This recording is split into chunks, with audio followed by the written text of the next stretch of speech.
sa unang bahin sa atong pagbasa karon gikan sa ikaduhang basahon ni Samuel. Doon na kita'y indot nga nadungog na bati nga mao ang pag-ampo ni David dito sa tulda nga tagbuanan, no? It's a very personal prayer, intimate prayer, no? Direkta nga pagpakiginabi, pagpakigasulti sa Ginoo.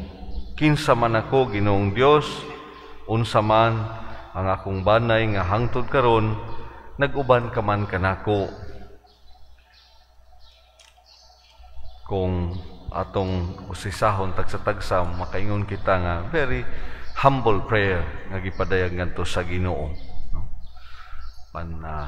At the back of all this, no, dunay mga luyo niini, dunay mga komentaryo gihapon ang atong mga biblical scholars, no, nga something strange on the other hand nga dili nato basta-basta madungog kay nining maong pagbasa gisulat dinhi nga si David samtang siya miadto sa tulda nga tagbuanan o nagampo, milingkod siya dito aron magampo. Kini ang medyo lahi, no? Kay strange kay kasagaran pagampo, prostrated or magluhod, no? Mamani atong nakuanan, no? Unsa man nga matang sa gestures, although he had the beautiful words, aduna siya nindot nga mga pulong pagpadayag ngadto sa Ginoo. Panang iyang posture dinhi, pag-ora man siyang nga murag gitugahan sa iyang posisyon nga nahimong hari, human ni Hari Saul, matay na si Hari Saul ug ang iyang amigo nga si Jonathan, siya na ang gidihugan nga mahimong hari. O human sa pipila ka pulong ni Samuel, naghunahuna siya nga himuan niya og templo ang Ginoo. Kay bugat sa iyang konsensya nga siya nagpuyo sa palasyo apan ang kasabutan anaa lamang diha sa tulda. Dunay mix gihapon nga mga katuyuan, kung unsa man ang iyang mga katuyuan. Naglingkod siya dito sa tulda nga tagbuanan. Although mauingon kita, I have shared this many times nga one time dunay regular church goer nga niduol nako miingon, Padre, unsa man gyud ang sakto nga posture kung kita magampo? Magluhod ba, magtindog, maglingkod, no? Of course, kung dunay mga limitasyon sa atong health o sa atong panglawas, no? O kung maglisod na ta magluhod kay sakit na ang mga tuhod o unsa man, no? Maglingkod na lang, no? Kung maglisod man o galing paglingkod o dili na makabangon, dili na kayo makalihok, okay ra pod maghigda, no?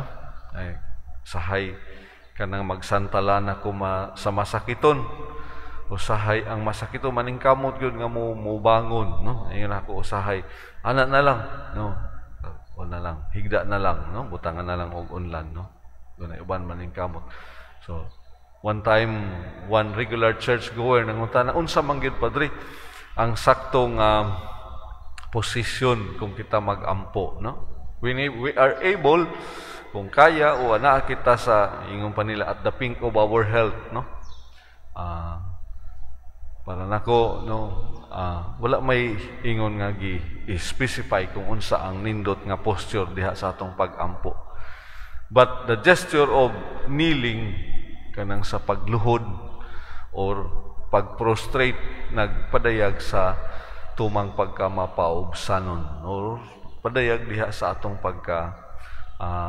walay nahut o pagpakiluoy ngadto sa Ginoo, no?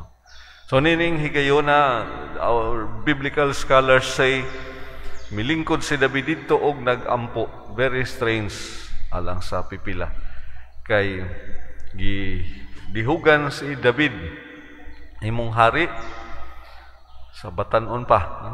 30 pa lamang ang iyang pangidaron. No? So, unsa man nga matang sa gestures. No? Anyway, just a comment, no? Kay on the other hand, ang iyang pagpakiginabi, pagpadayag ngadto sa Ginoo, nakanindot, no? Very personal, very intimate nga pagpadayag ngadto sa Ginoo. No? Not the memorized prayers, not the structured prayers, kundi personal gayud nga pagpakigsandurot sa Ginoong Dios nga iyang giampuan dito.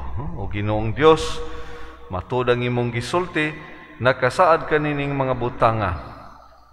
Busa ikahimuot unta nimo ang pagpanalangin sa kaliwatan sa imong sulugoon. Nakasaad ka man niini pagampo, panghinaot nga kahatagan o katumanan, o panalanginan mo kami, mabulahan hangtod sa hangtod ang kaliwatan sa imong sulugoon. No? So, kanara atong makita, no? Unsa man ang mga nagpaluyo, bisan sa iyang posture, sa iyang position of praying, ato na lang ngadto sa Ginoo. Ang Ginoo nahibalo naman po daan, bisan na matud pa, no? Atong Ginoo, bisan wala pa nato ikasulti ang atong pagampo, bisan wala pa nato ikapadayag, bisan wala pa'y pulong nga migawas sa atong bakba, nahibalo na ang Ginoo daan sa tanan natong mga pangaliya, pagampo ug sa atong gikinahanglan. Naman nga usahay ang tao, ma-disappointed, ma-frustrated because sukwahi sa atong gipangayo, sukwahi sa atong giampo, ug usahay daw walay tubag sa atong mga pagampo. Apan ang Ginoo nahibalo ng daan, ug unsay makaayo kanato, no? Muna nga, on the other hand, actually the first reading also supports our gospel from Saint Mark, nagikan ni San Marcos, nga siya nag-ingon, walay tinaguan nga dili mabutyag, walay gililong nga dili madayag. Kay siya nasayod ng daan, no? Bisan kon unsa pa ang postura sa tao sa iyang pagampo, unsa pa kanindot, unsa pa kabati ang mga pulong nga iyang gigamit, o tingali walay struktura ang matang sa iyang pagampo. Ang Ginoo nahibalo ng daan ug nakaila na ug unsay anaa sulod sa atong tagsa-tagsa kasing-kasing ug hunahuna, ug unsay atong mga gikinahanglan. Matngunin ninyo, pamalandungin ninyo, pamatian ninyo, no?